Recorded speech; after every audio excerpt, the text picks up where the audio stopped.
अभी तक हम कहाँ तक कर चुके हैं? 11.2 हो गई। 11.2 में क्या क्या क्या पढ़ लिया हमने? स्ट्रेट लाइन पढ़ ली। स्ट्रेट लाइन मतलब सरल रेखा, सरल रेखा मतलब सरल रेखा 3D में पढ़ ली सरल रेखा हमने। अलग अलग तरीके की इक्वेशन पढ़ी सरल रेखा की। कौन कौन सी अलग तरीके की इक्वेशन? सबसे पहली इक्वेशन कौन सी पढ़ी हमने?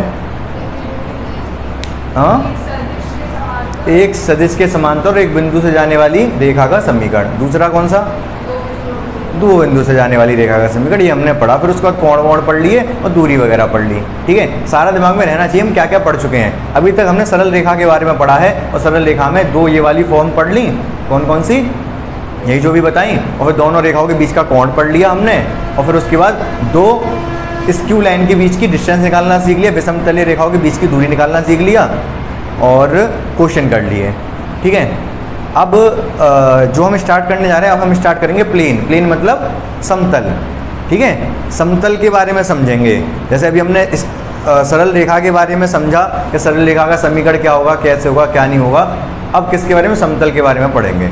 ठीक है, लेकिन उससे पहले मैं एक चीज़ बताना चाहता हूँ आपको, एक ये स्केलर ट्रिपल प्रोडक्ट, क्योंकि इसका यूज़ होने वाला है बहुत ज़्यादा।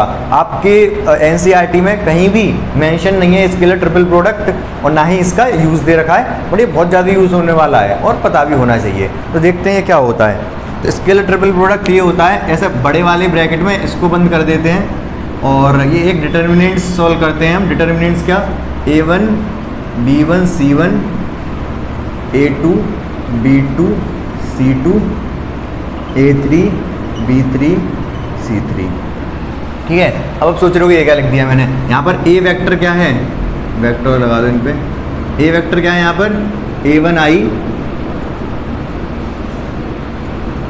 B1J C1K। B वेक्टर क्या है यहाँ पर? A2I B2J C2K। अब C वेक्टर क्या है? A3I B3J और C3K।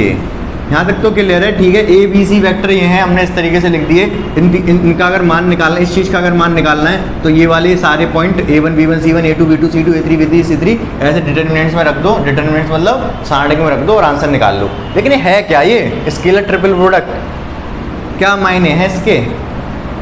आपको क्या लग रहा है, क्या मायने हो सकते हैं? ये जो बड़े ब्रैकेट में बंद कर दिया ABC। अच्छा, स्केलर ट्रिपल, स्केलर मतलब अदिश, ट्रिपल मतलब तीन। तीन गुना तो नहीं बोलेंगे, तीन बोल रहे हैं यहाँ पर। प्रोडक्ट मतलब गुणनफल। तो क्या मतलब हो सकता है इस चीज का, स्केलर ट्रिपल प्रोडक्ट का? तीन अदिशों का कौन सा गुणनफल? सदिश। अदिश लिखा है मैंने तो, स्केलर। सदिश क्यों करा रहे हो? हाँ एग्जैक्टली, शारीरिक में जो सॉल्व करते थे वो तो हम सदिश गुणन करते थे, लेकिन इसका नाम फिर अदिश क्यों है? अदिश ट्रिपल प्रोडक्ट। अच्छा, ट्रिपल हटा दें तो अदिश गुणनफल हो जाएगा। अदिश गुणनफल जानते हो आप क्या होता है? A dot B dot product. ठीक है ना, डॉट प्रोडक्ट तो होता है। तो क्या इन तीनों का भी डॉट प्रोडक्ट होगा? हाँ, होना तो वही चाहिए। बिल्कुल सही कहा इन्होंने। तो अगर मैं दो का डॉट प्रोडक्ट कर दूं, बहुत ध्यान से समझना इस चीज़ को, दो का मैंने डॉट प्रोडक्ट करके इसका जो आंसर आएगा वो कैसा आएगा? सदिश अदिश? हाँ, अदिश आएगा। मान लो K आ गई कोई वैल्यू। ठीक है, इस K का क्या मैं अदिश गुणन प्रोडक्ट, अदिश प्रोडक्ट मतलब स्केलर प्रोडक्ट कर सकता हूँ C के साथ? ये तो आ गया सॉल्व हो गए। A डॉट B, अगर मुझे A dot B dot C करना है तो क्या ऐसा किया जा सकता है? नहीं, संभव नहीं है ये। A डॉट B करूँगा, ये वैल्यू K आ जाएगी, कोई कांस्टेंट वैल्यू आ जाएगी, क्या फिर उसका C के साथ गुणनफल हो सकता है? ये तो नॉर्मल गुणनफल हो गया फिर तो स्केलर के साथ। अदिश गुणन कहाँ रहा? अदिश गुणन में तो दो वेक्टरों का ही तो अदिश गुणन करोगे। K तो वेक्टर ही नहीं रहा। समझ रहे हो आप मेरी बात को? फिलहाल जो मैं बता रहा हूँ इसका कोई सिग्निफिकेंस नहीं है, कोई रोल नहीं है। ये तो ऐसे ही मैं आप मजे के लिए बता रहा हूँ कि नाम जरूर है इसका अदिश गुणनफल है, लेकिन ऐसा नहीं कि तीनों का अदिश गुणन होगा, क्योंकि अदिश गुणन हो ही सकता तीन चीज़ों का, दो का ही हो सकता है, फिर वो वैल्यू कांस्टेंट आ जाएगी। समझ पा रहे हो आप मेरी बात को? यहाँ पर तो क्या होगा, इसका मतलब होता है A dot B cross C। A dot B cross C इस चीज़ का मतलब होता है। बोलो ठीक है। मतलब पहले इन दोनों का डॉट क्रॉस प्रोडक्ट निकाल लो तो एक वेक्टर ही तो आएगा, उस वेक्टर का इसके साथ डॉट प्रोडक्ट निकाल दो तो एक कांस्टेंट वैल्यू है। अब इसका अदिश गुणनफल नाम क्यों है? क्योंकि फाइनल जो आंसर आएगा वो कांस्टेंट ही तो आएगा, अदिश गुणन ही तो हो रहा है फाइनली। पहले तो सदिश हो रहा है, बाद में तो अदिश गुणन ही हो रहा है, तो इसलिए इसका नाम क्या है? अदिश गुणनफल बोलते हैं इसको। अच्छा, अब इस चीज़ की वैल्यू जरूरी नहीं है यही होगी, इस चीज़ की वैल्यू एक और भी हो सकती है, बी डॉट ए क्रॉस सी। क्या सही लिखा है मैंने? ये मैंने सही नहीं लिखा। सीक्वेंस में लिखेंगे हमेशा। सीक्वेंस में कैसे? बी के बाद क्या आता है? सी, और सी के बाद क्या आता है? ए। समझ गए आप? सी के बाद यही आता है ना। अरे मतलब तीन ही वेक्टर है ना हमारे पास, ए बी सी, ए के बाद बी के बाद सी के बाद ए। ठीक है, एक और चीज़ लिख सकता हूँ, कौन बताएगा? C dot a cross b. बिल्कुल सही बताया आपने, समझदार बच्चे हो आप। मतलब तीनों का आप सॉल्व करोगे तो यही इसी का मान निकल के आएगा, सेम वैल्यू निकल के आएगी। ठीक है, बोलो क्लियर है? और इसका मान निकलता कैसे है? इस तरीके से निकलता है। अच्छा, इस तरीके से क्यों निकलता है ये और डिस्कस कर ले रहे हैं हम। ठीक है, पहले एक एग्जांपल बता दूँ, थोड़ा एक्सप्लेन करूँ। एग्जांपल एक देख लो तो आपको थोड़ा क्लियरिटी हो जाएगी चल क्या रहा है आखिर। ये मिटा दूँ? कहाँ से मिटाऊँ? सब तो काम का है, यहाँ से मिटा देता हूँ।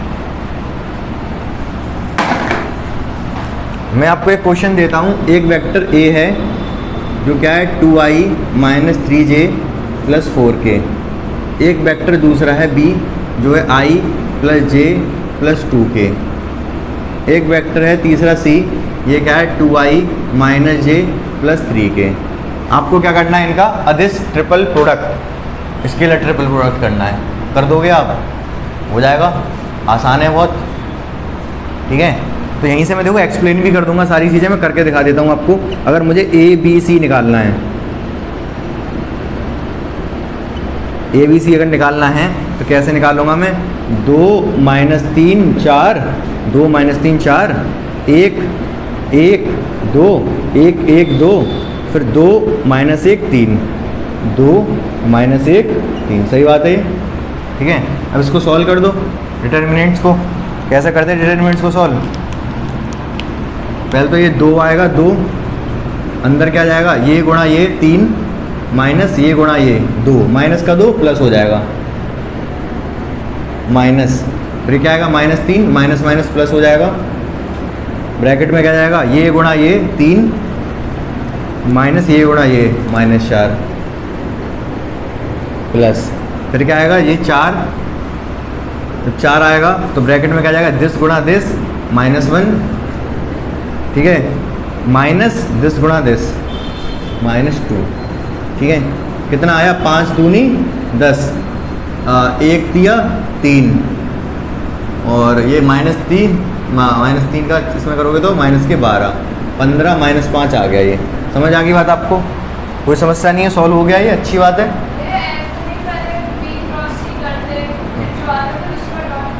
बिल्कुल कर सकते थे, लेकिन इतना वही तो मैं बता रहा हूँ, वही तो चीज़ बताना चाह रहा हूँ कि उस प्रोसेस को सिंप्लीफाई कर दिया हमने। ये उतना सब करना पड़ता, उसको एक ही आंसर यही आएगा। देखो कर वही चीज़ बताने जा रहा हूँ मैं आपको। देखो ये क्या कह रहे हैं, ये अगर हमें निकालना है इसका मतलब क्या है, मैं यहाँ से लिख देता हूँ। ये जो अभी मैं निकाल रहा था ए बी सी, ये तो निकाल रहा था, इसका मतलब क्या है? ए डॉट बी क्रॉस सी। बाकी तो 3 मतलब हैं, लेकिन एक यही वाला लिख ले रहा हूँ मैं। हम इसको ऐसे भी सोल्व कर सकते हैं। ऐसे कैसे? पूरा एक एक करके करें। ए का मतलब क्या है? 2i minus 3j plus 4k, और फिर बी क्रॉस सी कर दूँ। बी क्रॉस सी क्या होगा? कैसे निकलेगा बी क्रॉस सी? आई जे के ऊपर क्या आता है? क्रॉस प्रोडक्ट करते हैं तो आई जे के, उसके बाद क्या आता है? बी का घटक आएंगे 1 1 2, 1 1 2, उसके बाद सी के घटक आएंगे, क्रॉस सी है ना, सी के क्या है? 2 माइनस 1 3, 2 माइनस 1 और 3। अब क्या करेंगे? इनका क्रॉस प्रोडक्ट निकालेंगे। 2i minus 3j plus 4k dot product, इसका क्या निकलेगा? आई के अंदर क्या? आई पीछे लिख लूँगा, आई के अंदर क्या जाएगा 3 प्लस 2 5, 5i माइनस जे के साथ क्या जाएगा, जे के साथ जाएगा 3 माइनस 4, मतलब माइनस में डायरेक्ट लिख दूँ। के साथ क्या जाएगा, के साथ जाएगा ये गुणा ये -1 और माइनस ये गुणा ये 2, -3 आएगा। सही बात है ये। अब इसको अगर आप सॉल्व करोगे तो यही आने वाला है। 2 की गुणा 5 में करोगे 10, -3 की गुणा +1 में करोगे तो -3, 4 की गुणा -3 में करोगे तो -12, क्या आएगा -5। तो 2 मेथड किए हमने। 2 मेथड में एक तो ये वाला मेथड, इसमें हमने पूरा सॉल्व किया, थोड़ा लेंथी पड़ा ये, बहुत ज़्यादा तो नहीं, देखिए थोड़ा सा। एक हमने ये वाला प्रोसेस किया, इसमें डायरेक्ट हमने मैट्रिक्स लिखी और डायरेक्ट आंसर आ गया, समझिए आप। तो इसीलिए वही चीज़ तो मैं बता रहा हूँ, इस चीज़ को एक डॉट बी क्रॉस सी को शॉर्ट में हम कैसे लिख सकते हैं, तीनों ए बी सी के वेक्टर के कोएफिशिएंट लिख दो और डिटर्मिनेंट्स को सॉल्व कर दो, सीधे आंसर आएगा हमारे पास, समझिए आप। क्लियर है। अच्छा एक चीज़ और सुनो अब, यहाँ पर मैं मिटा दूँ, किसको मिटा दूँ, इसको मिटा दे रहा हूँ। नोट करोगे क्या इसको, आप कर लेना, लेकिन इसी में समझा देता हूँ। देखो जब, बहुत ध्यान से समझना, जब मैं इस चीज़ का डॉट प्रोडक्ट नहीं है, क्रॉस डॉट प्रोडक्ट है ना बीच में, जब मैं इस चीज़ का डॉट प्रोडक्ट करूँगा इसके साथ, जैसे हम करते क्या हैं, जैसे मान लो मैं ये कर रहा हूँ 2i + 3j + 4k, ध्यान से देखते रहना इधर। और मैंने इधर क्या किया, 4i + 2j + 3k, ठीक है, ये कर रहा हूँ मान लो मैं। तो होता क्या है, होता ये है कि ये जो इसके 2 3 4 है ना, ये कहाँ पहुँच जाते हैं, ये 2 3 4 हैं, मैं कह सकता हूँ कि इसके i के पास पहुँच जाते हैं, i हट जाते हैं, बोल सकता हूँ ऐसे। मैं कह रहा हूँ ये 2 कहाँ जाता है, इस i के पास जाता है, ठीक है, और दोनों के i हट जाते हैं। 3 कहाँ जाता है, इस जे की जगह पे जाता है, ये 3 इस जे की जगह पे जाता है और दोनों के जी हट जाते हैं। 4 कहाँ जाता है, इस के की जगह पे जाता है और दोनों के हट जाते हैं। कह सकता हूँ ये बात मैं, कह सकता हूँ ना। तो बस यही कर रहे हैं यहाँ पर हम, क्या कर रहे हैं, ये 2 कहाँ जा रहा है, यहाँ से देखो ये 2 कहाँ जाएगा, इस i की जगह पर, और ये i, दोनों के i हट जाएंगे। माइनस ये तो देखो नीचे वाला जो है b क्रॉस सी, ये वाली लाइन तो सेम है, b क्रॉस सी में b के घटक c के घटक, ये वाली लाइन तो सेम है ना। बस डिटर्मिनेंट्स बना के ऐसे दिया कि ऊपर क्या लिख दिए, ऊपर a के घटक लिख दिए। क्यों लिख दिए, क्योंकि डॉट प्रोडक्ट होगा, a का डॉट प्रोडक्ट होगा, a का डॉट प्रोडक्ट होगा b क्रॉस c के साथ, b क्रॉस c के साथ। तो ये 2 कहाँ जाएगा, i की जगह पर, 3 कहाँ जाएगा, j की जगह पर, 4 कहाँ जाएगा, k की जगह पर, और ये क्या बन जाएगा, पूरा का पूरा एक डिटर्मिनेंट्स बन जाएगा, जो कि ये वाला है। कैसे, हाँ हाँ, पहले कॉलम से बिल्कुल कर सकते हो। हाँ। क्या आ जाएंगे, तीनों के घटक आ जाएंगे। तो ये डिटरमिनेंट्स बन चुकी है। अब आप चाहे इसके अलोंग एक्सपेंड करो, चाहे इसके अलोंग करो, चाहे इसके अलोंग करो, चाहे इसके अलोंग करो, कोई फर्क नहीं पड़ रहा, आंसर तो -5 ही आना है। आप कहना क्या चाह रहे हो वो समझ नहीं पा रहा मैं।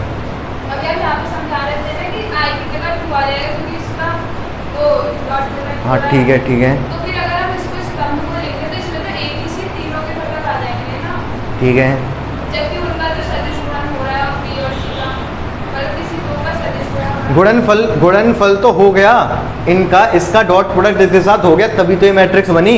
अब तो ये मैट्रिक्स बन चुकी है, अब तो सॉल्व करना रह गया। अब तो चाहे कहीं किसी के एक्सपेंड अलोंग करो, आप समझ गए ना।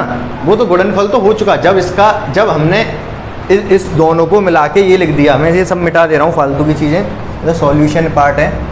मैं बात बताना आपको सिर्फ ये चाह रहा हूँ कि अगर हम पूरा एक्सपेंड करेंगे तो किस तरीके से करेंगे, ए डॉट लिखेंगे, b क्रॉस सी इस तरीके से लिखेंगे, और फिर इसका गुणनफल करेंगे। मैं ये कह रहा हूँ इसको आप डायरेक्ट ये लिख सकते हो ना, ये जो करने वाले हो इसको आप डायरेक्ट ये वाली चीज़ लिख सकते हो, इक्वल है ये इतना बड़ा, ठीक है। कैसे, वही चीज़ बताई मैंने, 2 कहाँ जाएगा, इसके i की जगह पर, -3 कहाँ जाएगा, इसके j की जगह पर, 4 कहाँ जाएगा, इसके k की जगह पर, तो यही बन जाएगा। ये डॉट प्रोडक्ट का मतलब भी यही होता है। ठीक है। और जो आप पूछ रहे हो कि मतलब डॉट प्रोडक्ट जो कर रहे हैं इसकी जगह पर जा रहा है, वो तो हमने ये इसका डॉट प्रोडक्ट जब कर दिया तो करके ये आया है। अब किसी के अलॉन्ग एक्सपेंड करो इसको, ठीक है। क्लियर है बहुत अच्छे से ये, ठीक है। तो अब इससे हमारी कैलकुलेशन थोड़ी आसान हो जाएगी। क्यों? क्योंकि अब जो डेरिवेशन बताने वाला हूँ समतल में, प्लेन में, तो वहाँ पर भी वो इस तरीके के आएंगे, तो डायरेक्ट बता दूंगा इसका डायरेक्ट अब ये हो जाएगा, मतलब वेक्टर फॉर्म आएगी। ये वेक्टर फॉर्म ही तो है, ठीक है। वेक्टर फॉर्म से डायरेक्ट कार्टेशियन फॉर्म में एक ही लाइन में ख़त्म कर दिया करूँगा, पूरा नहीं समझाऊंगा, ठीक है। नोट क्या करना है आपको, एक तो ये चीज़ नोट करो, पहले ये नोट करना, क्योंकि इनका मतलब तो यही होता है। सबसे पहले तो यही लिखना पड़ेगा, मैंने ज़रूर बाद में बताया, बट इस चीज़ का मतलब ये होता है। उसके बाद ये सॉल्व कैसे होती है ये तीनों चीज़ें, इससे ये फॉर्मूला इनका सॉल्व करने का, फिर ये लिख लो आप।